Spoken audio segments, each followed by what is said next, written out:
Hi everyone, welcome back to my Bible reading channel where my goal is to bring the Word of God to as many people as possible. So today, let's continue where we left off in 1 Kings chapter 11.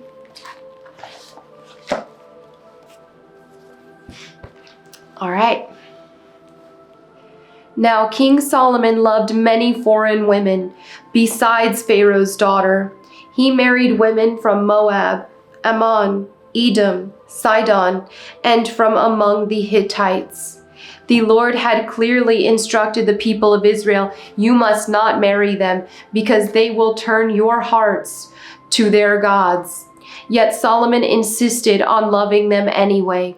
He had 700 wives of royal birth and 300 concubines. And in fact, they did turn his heart away from the Lord. In Solomon's old age, they turned his heart to worship other gods instead of being completely faithful to the Lord his God. And his father David had been, or as his father David had been. Solomon worshipped Ashtoreth, the goddess of the Sidonians, and Moloch, the detestable god of the Ammonites. In this way, Solomon did what was evil in the Lord's sight. He refused to follow the Lord completely, as his father David had done. On the Mount of Olives, east of Jerusalem, he even built a pagan shrine for Chemosh, the detestable god of Moab, and another for Moloch, the detestable god of the Ammonites. Solomon built such shrines for all his foreign wives to use for burning incense and sacrificing to their gods. The Lord was very angry with Solomon, for his heart had turned away from the Lord, the God of Israel, who had appeared to him twice.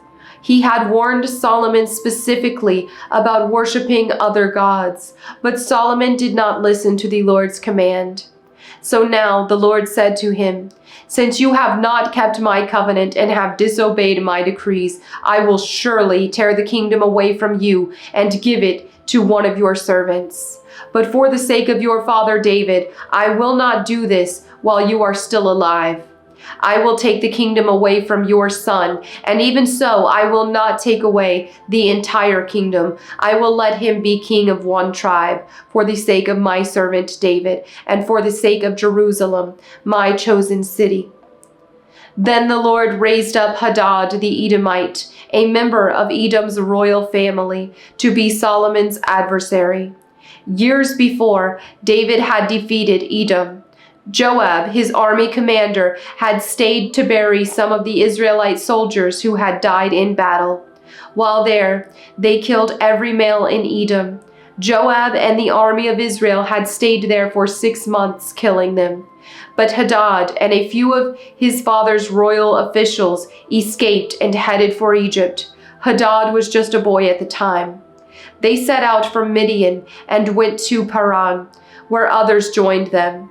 Then they traveled to Egypt and went to Pharaoh, who gave them a home, food, and some land.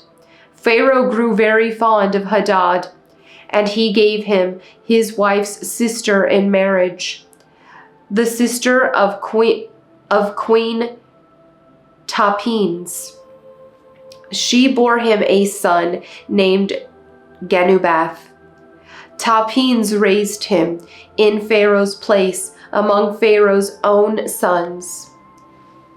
When the news reached Hadad in Egypt that David and his commander Joab were both dead, he said to Pharaoh, "Let me return to my own country." "Why?" Pharaoh asked him. What do you lack here that makes you want to go home?" "Nothing," he replied, "but even so, please let me return home." God also raised up Rezin, son of Eliada, as Solomon's adversary. Rezin had fled from his master, King Hadadezer of Zobah, and had become the leader of a gang of rebels. After David conquered Hadadezer, Rezin and his men fled to Damascus, where he became king. Rezin was Israel's bitter adversary for the rest of Solomon's reign, and he made trouble just as Hadad did. Rezon hated Israel intensely and continued to reign in Aram. Another rebel leader was Jeroboam, son of Nebat, one of Solomon's own officials. He came from the town of Zeradah in Ephraim, and his mother was Zeruiah, a widow. This is the story behind his rebellion. Solomon was rebuilding the supporting terraces and repairing the walls of the city of his father David. Jeroboam was a very capable young man, and when Solomon saw how industrious he was, he put him in charge of the labor force from the tribes of Ephraim and Manasseh, the descendants of Joseph. One day, as Jeroboam was leaving Jerusalem, the prophet Ahijah from Shiloh met him along the way. Ahijah was wearing a new cloak. The two of them were alone in a field, and Ahijah took hold of the new cloak he was wearing and tore it into 12 pieces. He then said to Jeroboam, "Take 10 of these pieces, for this is what the Lord, the God of Israel, says. I am about to tear the kingdom from the hand of Solomon, and I will give 10 of the tribes to you. But I will leave him one tribe for the sake of my servant David and for the sake of Jerusalem, which I have chosen out of all the tribes of Israel. For Solomon has abandoned me and worshipped Ashtoreth, the goddess of the Sidonians, Chemosh, the god of Moab, and Moloch, the god of the Ammonites. He has not followed my ways and done what is pleasing in my sight. He has not obeyed my decrees and regulations as David his father did. But I will not take the entire kingdom from Solomon at this time for the sake of my servant David, the one whom I chose and who obeyed my commands and decrees. I will keep Solomon as leader for the rest of his life, but I will take the kingdom away from his son and give 10 of the tribes to you. His son will have one tribe, so that the descendants of David, my servant, will continue to reign, shining like a lamp in Jerusalem, the city I have chosen to be the place for my name. And I will place you on the throne of Israel, and you will rule over all that your heart desires. If you listen to what I tell you and follow my ways and do whatever I consider to be right, and if you obey my decrees and commands, as my servant David did, then I will always be with you. I will establish an enduring dynasty for you, as I did for David. And I will give Israel to you. Because of Solomon's sin, I will punish the descendants of David, though not forever." Solomon tried to kill Jeroboam, but he fled to King Shishak of Egypt and stayed there until Solomon died. The rest of the events in Solomon's reign, including all his deeds and his wisdom, are recorded in the book of the Acts of Solomon. Solomon ruled in Jerusalem over all Israel for 40 years. When he died, he was buried in the city of David, named for his father. Then his son, Rehoboam, became the next king. 1 Kings chapter 12. Rehoboam went to Shechem, where all Israel had gathered to make him king. When Jeroboam, son of Nebat, heard of this, he returned from Egypt, for he had fled to Egypt to escape from King Solomon. The leaders of Israel summoned him, and Jeroboam and the whole assembly of Israel went to speak with Rehoboam. "Your father was a hard master," they said. "Lighten the harsh labor demands and heavy taxes that your father imposed on us. Then we will be your loyal subjects." Rehoboam replied, "Give me 3 days to think this over, then come back for my answer." So the people went away. Then King Rehoboam discussed the matter with the older men who had counseled his father Solomon. "What is your advice?" he asked. "How should I answer these people?" The older counselors replied, "If you are willing to be a servant to these people today and give them a favorable answer, they will always be your loyal subjects." But Rehoboam rejected the advice of the older men and instead asked the opinion of the young men who had grown up with him and were now his advisors. "What is your advice?" he asked them. "How should I answer these people who want me to lighten the burdens imposed by my father?" The young men replied, "This is what you should tell those complainers who want a lighter burden. My little finger is thicker than my father's waist. Yes, my father laid heavy burdens on you, but I'm going to make them even heavier. My father beat you with whips, but I will beat you with scorpions." 3 days later, Jeroboam and all the people returned to hear Rehoboam's decision, just as the king had ordered. But Rehoboam spoke harshly to the people, for he rejected the advice of the older counselors and followed the counsel of his younger advisers. He told the people, "My father laid heavy burdens on you, but I'm going to make them even heavier. My father beat you with whips, but I will beat you with scorpions." So the king paid no attention to the people. This turn of events was the will of the Lord, for it fulfilled the Lord's message to Jeroboam, son of Nebat, through the prophet Ahijah from Shiloh. When all Israel realized that the king had refused to listen to them, they responded, "Down with the dynasty of David! We have no interest in the son of Jesse. Back to your homes, O Israel! Look out for your own house, O David!" So the people of Israel returned home, but Rehoboam continued to rule over the Israelites who lived in the towns of Judah. King Rehoboam sent Adoniram, who was in charge of forced labor, to restore order, but the people of Israel stoned him to death. When this news reached King Rehoboam, he quickly jumped into his chariot and fled to Jerusalem. And to this day, the northern tribes of Israel have refused to be ruled by a descendant of David. When the people of Israel learned of Jeroboam's return from Egypt, they called an assembly and made him king over all Israel. So only the tribe of Judah remained loyal to the family of David. When Rehoboam arrived at Jerusalem, he mobilized the men of Judah and the tribe of Benjamin, 180,000 select troops, to fight against the men of Israel and to restore the kingdom to himself. But God said to Shemaiah, the man of God, "Say to Rehoboam, son of Solomon, king of Judah, and to all the people of Judah and Benjamin, and to the rest of the people, this is what the Lord says. Do not fight against your relatives, the Israelites. Go back home, for what has happened is my doing." So they obeyed the message of the Lord and went home, as the Lord had commanded. Jeroboam then built up the city of Shechem in the hill country of Ephraim, and it became his capital. Later he went and built up the town of Peniel.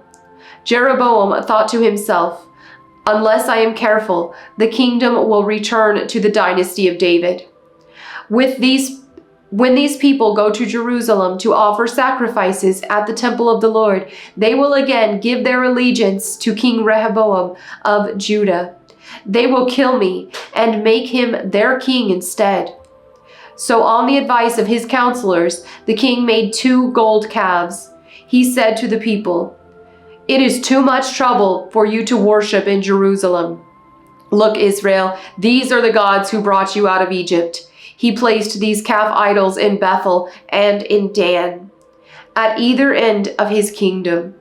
But this became a great sin, for the people worshipped the idols, traveling as far north as Dan to worship the one there.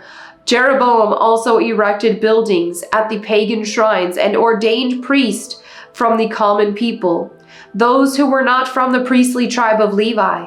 And Jeroboam instituted a religious festival in Bethel, held on the 15th day of the 8th month, in imitation of the annual festival of shelters in Judah. There at Bethel, he himself offered sacrifices to the calves he had made, and he appointed priests for the pagan shrines he had made. So on the 15th day of the 8th month, a day that he himself had designated, Jeroboam offered sacrifices on the altar at Bethel. He instituted a religious festival for Israel, and he went up to the altar to burn incense. 1 Kings chapter 13. At the Lord's command, a man of God from Judah went to Bethel, arriving there just as Jeroboam was approaching the altar to burn incense. Then, at the Lord's command, he shouted, "O altar, altar! This is what the Lord says. A child named Josiah will be born into the dynasty of David. On you he will sacrifice the priest up from the pagan shrines who come here to burn incense, and human bones will be burned on you." The same day the man of God gave a sign to prove his message. He said, "The Lord has promised to give this sign. This altar will split apart, and its ashes will be poured out on the ground." When King Jeroboam heard the man of God speaking against the altar at Bethel, he pointed at him and shouted, "Seize that man!" But instantly the king's hand became paralyzed in that position, and he couldn't pull it back. At the same time, a wide crack appeared in the altar, and the ashes poured out, just as the man of God had predicted in his message from the Lord. The king cried out to the man of God, "Please ask the Lord your God to restore my hand again." So the man of God prayed to the Lord, and the king's hand was restored, and he could move it again. Then the king said to the man of God, "Come to the palace with me and have something to eat, and I will give you a gift." But the man of God said to the king, "Even if you gave me half of everything you own, I would not go with you. I would not eat or drink anything in this place, for the Lord gave me this command: you must not eat or drink anything while you are there, and do not return to Judah by the same way you came." So he left Bethel and went home another way. As it happened, there was an old prophet living in Bethel, and his sons came home and told him what the man of God had done in Bethel that day. They also told their father what the man had said to the king. The old prophet asked them, "Which way did he go?" So they showed their father which road the man of God had taken. "Quick, saddle the donkey," the old man said. So they saddled the donkey for him, and he mounted it. Then he rode after the man of God and found him sitting under a great tree. The old prophet asked him, "Are you the man of God who came from Judah?" "Yes, I am," he replied. Then he said to the man of God, "Come home with me and eat some food." "No, I cannot," he replied. "I am not allowed to eat or drink anything here in this place. For the Lord gave me this command: you must not eat or drink anything while you are here, and do not return to Judah by the same way you came." But the old prophet answered, "I am a prophet too, just as you are. And an angel gave me this command from the Lord: bring him home with you, so he can have something to eat and drink." But the old man was lying to him. So they went back together, and the man of God ate and drank at the prophet's home. Then while they were sitting at the table, a command from the Lord came to the old prophet. He cried out to the man of God from Judah, "This is what the Lord says: you have defied the word of the Lord and have disobeyed the command the Lord your God gave you. You came back to this place and ate and drank where he told you not to eat or drink. Because of this, your body will not be buried in the grave of your ancestors." After the man of God had finished eating and drinking, the old prophet saddled his own donkey for him, and the man of God started off again. But as he was traveling along, a lion came out and killed him. His body lay there on the road, with the donkey and the lion standing beside it. People who passed by saw the body lying in the road and the lion standing beside it, and they went and reported it in Bethel, where the old prophet lived. When the prophet heard the report, he said, "It is the man of God who disobeyed the Lord's command. The Lord has fulfilled his word by causing the lion to attack and kill him." Then the prophet said to his sons, "Saddle a donkey for me." So they saddled a donkey, and he went out and found the body lying in the road. The donkey and lion were still standing there beside it, for the lion had not eaten the body nor attacked the donkey. So the prophet laid the body of the man of God on the donkey and took it back to the town to mourn over him and bury him. He laid the body in his own grave, crying out in grief, "Oh, my brother!" Afterward, the prophet said to his sons, "When I die, bury me in the grave where the man of God is buried. Lay my bones beside his bones, for the message of the Lord told him to proclaim against the altar in Bethel and against the pagan shrines in the town of Samaria will certainly come true."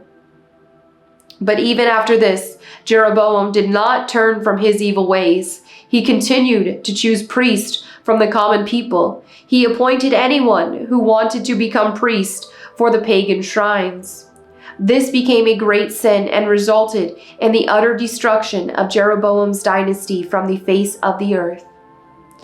1 Kings chapter 14.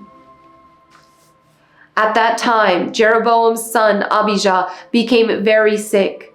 So Jeroboam told his wife, "Disguise yourself so no one will recognize you as my wife. Then go to the prophet Ahijah at Shiloh, the man who told me I would become king. Take him a gift of 10 loaves of bread, some cakes, and a jar of honey, and ask him what will happen to the boy." So Jeroboam's wife went to Ahijah's home at Shiloh. He was an old man now and could no longer see. But the Lord had told Ahijah, "Jeroboam's wife will come here pretending to be someone else. She will ask you about her son, for he is very sick. Give her the answer I give you." So when Ahijah heard her footsteps at the door, he called out, "Come in, wife of Jeroboam. Why are you pretending to be someone else?" Then he told her, "I have bad news for you. Give your husband Jeroboam this message from the Lord, the God of Israel.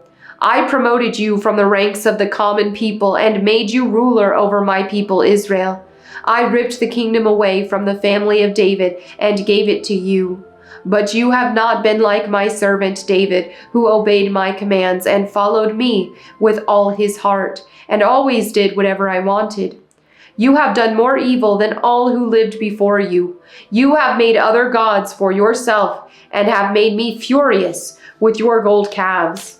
And since you have turned your back on me, I will bring disaster on your dynasty and will destroy every one of your male descendants, slave and free alike, anywhere in Israel.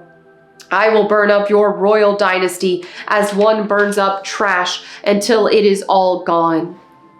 The members of Jeroboam's family who die in the city will be eaten by dogs, and those who die in the field will be eaten by vultures. I, the Lord, have spoken." Then Ahijah said to Jeroboam's wife, "Go on home, and when you enter the city, the child will die. All Israel will mourn for him and bury him. He is the only member of your family who will have a proper burial, for this child is the only good thing that the Lord, the God of Israel, sees in the entire family of Jeroboam. In addition, the Lord will raise up a king over Israel who will destroy the family of Jeroboam. This will happen today, even now.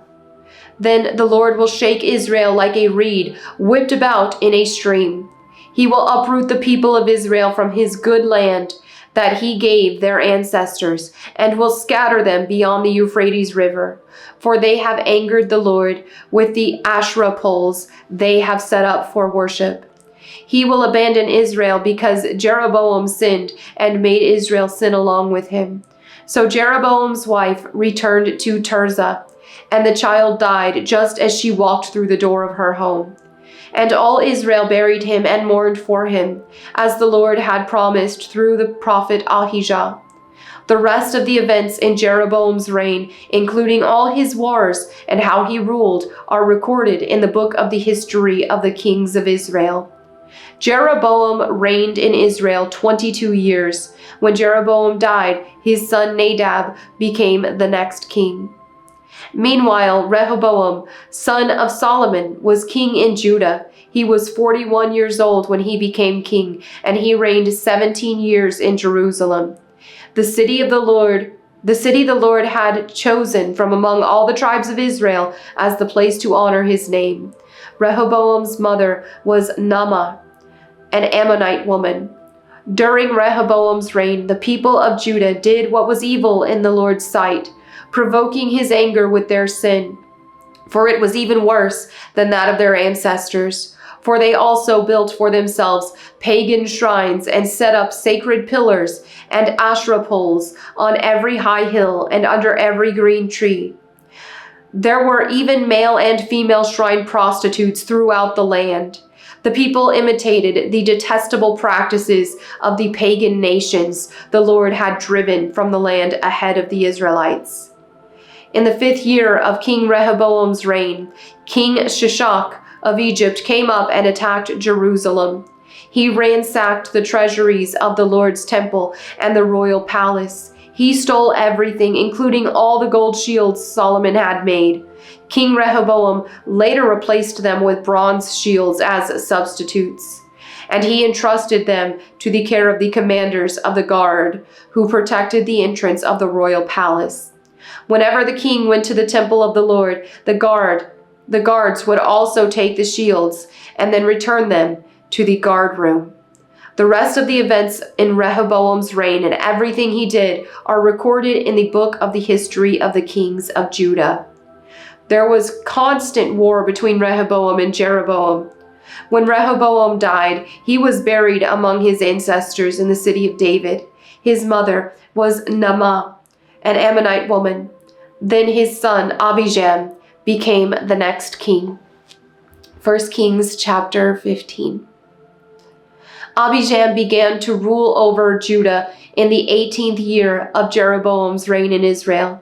He reigned in Jerusalem 3 years. His mother was Maacah, the granddaughter of Absalom. He committed the same sins as his father before him, and he was not faithful to the Lord his God, as his ancestor David had been.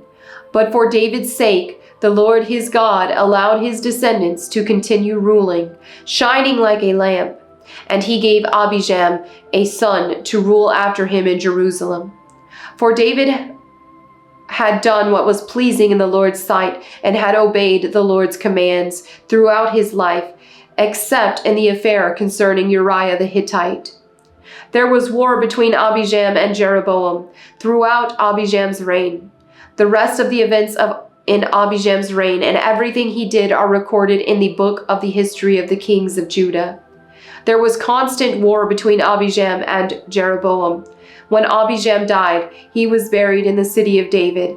Then his son Asa became the next king. Asa began to rule over Judah in the 20th year of Jeroboam's reign in Israel. He reigned in Jerusalem 41 years. His grandmother was Maacah, the granddaughter of Absalom.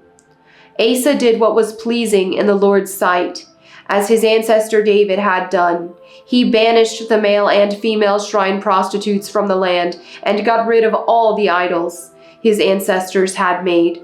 He even deposed his grandmother Maacah from her position as queen mother because she had made an obscene Asherah pole. He cut down her obscene pole and burned it in the Kidron Valley. Although the pagan shrines were not removed, Asa's heart remained completely faithful to the Lord throughout his life. He brought into the temple of the Lord the silver and gold and various items that he and his father had dedicated. There was constant war between King Asa of Judah and King Baasha of Israel. King Baasha of Israel invaded Judah and fortified Ramah in order to prevent anyone from entering or leaving King Asa's territory in Judah. Asa responded by removing all the silver and gold that was left in the treasuries of the temple of the Lord and the royal palace. He sent it with some of his officials to Ben-Hadad, son of Tabrimon, son of Hezion, the king of Aram, who was ruling in Damascus, along with this message: "Let there be a treaty between you and me, like the one between your father and my father. See, I am sending you a gift of silver and gold. Break your treaty with King Baasha of Israel, so that he will leave me alone." Ben-Hadad agreed to King Asa's request and sent the commanders of his army to attack the towns of Israel. They conquered the towns of Ahijah, Dan, Abel-Beth-Maacah, and all Kinnereth, and all the land of Naphtali. As soon as Baasha of Israel heard what was happening, he abandoned his project of fortifying Ramah and withdrew to Tirzah. Then King Asa sent an order throughout Judah, requiring that everyone, without exception, help to carry away the building stones and timbers that Baasha had been using to fortify Ramah. Asa used these materials to fortify the town of Geba in Benjamin and the town of Mizpah. The rest of the events in Asa's reign, the extent of his power, everything he did, and the names of the cities he built are recorded in the book of the history of the kings of Judah. In his old age, his feet became diseased. When Asa died, he was buried with his ancestors in the city of David. Then Jehoshaphat, Asa's son, became the next king. Nadab, son of Jeroboam, began to rule over Israel in the 2nd year of King Asa's reign in Judah. He reigned in Israel 2 years, but he did what was evil in the Lord's sight and followed the example of his father, continuing the sins that Jeroboam had led Israel to commit. Then Baasha, son of Ahijah, from the tribe of Issachar, plotted against Nadab and assassinated him while he and the Israelite army were laying siege to the Philistine town of Gibbethon. Baasha killed Nadab in the 3rd year of King Asa's reign in Judah, and he became the next king of Israel. He immediately slaughtered all the descendants of King Jeroboam, so that not one of the royal family was left, just as the Lord had promised concerning Jeroboam by the prophet Ahijah from Shiloh. This was done because Jeroboam had provoked the anger of the Lord, the God of Israel, by the sins he had committed, and the sins he had led Israel to commit. The rest of the events in Nadab's reign and everything he did are recorded in the book of the history of the kings of Israel. There was constant war between King Asa of Judah and King Baasha of Israel. Baasha, son of Ahijah, began to rule over all Israel in the 3rd year of King Asa's reign in Judah. Baasha reigned in Tirzah 24 years, but he did what was evil in the Lord's sight and followed the example of Jeroboam, continuing the sins that Jeroboam had led Israel to commit. And there you have it for today's Bible reading. Thank you all so much for your fellowship. And as always, if you have any prayer requests, feel free to leave those in the comments below so that myself, my prayer team, and anyone else who sees them can pray for you. Thank you all again. I'll see you all tomorrow. Bye.